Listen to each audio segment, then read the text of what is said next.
अस्सलाम वालेकुम दोस्तों, हींअर असां स्टार्ट था कयूं रेट छा हूंदो आहे? A change with respect to time जे हिसाब सां काई बि चेंज अचे हुनखे रेट चइबो आहे। क्वेश्चन 1 था कयूं त हिकिड़ो टाइपिस्ट आहे जेको 1800 वर्ड लिखे थो हिकिड़े घंटे में, हिकिड़े कलाक में 1800 वर्ड लिखे थो। ॿुधायो त हिकिड़े मिंट में घणा लिखंदो? 1 मिनट में घणा लिखंदो? ठीकु आहे दोस्तों, छा थींदो?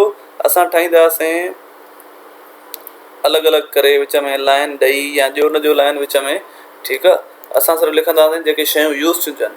हिकु शइ यूज़ थी थिए वर्ड्स ऐं ॿियो थो यूज़ थिए टाइम। तव्हां लिखी छॾियो, ठीकु आहे। मथां लिखी पोइ हेठां लिखो त बाबा 1800 वर्ड्स हुया त उहे हिकु कलाक में पिया लिखजनि। हिकु कलाक जी जाइ ते मां 60 मिंट बि लिखी सघां थो न। 60 मिंट ऐं 1 कलाक ॻाल्हि साॻी आहे।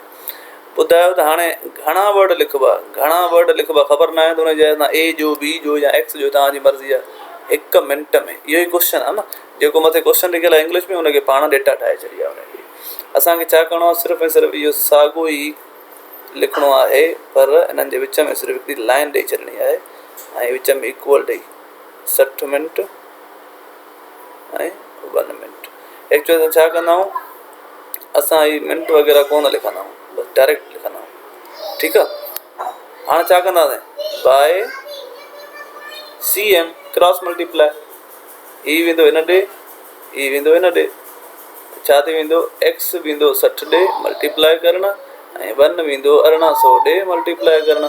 हिते साॻियो ई 1800 थी वेंदो ऐं हिते ई छा थो करे? एक्स सां गॾु मल्टीप्लाई थो करे। इहो खणी वञा त हेॾे अची डिवाइड कंदो। ज़ाहिर हिकिड़े पासे मल्टीप्लाई थो करे त ॿिए पासे डिवाइड कंदो। ठीकु आहे, हिकु 0 कटिजी वियो।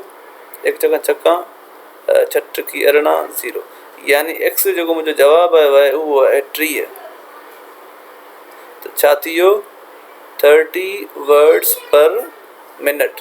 30 वर्ड्स पर मिनट। हिकिड़े मिंट में उनखे 30 यानी 30 वर्ड थो लिखे। जेकॾहिं टाइपिस्ट 1800 वर्ड थो लिखे पूरे घंटे में, त उहो हिकिड़े मिंट में 30 वर्ड्स लिखंदो।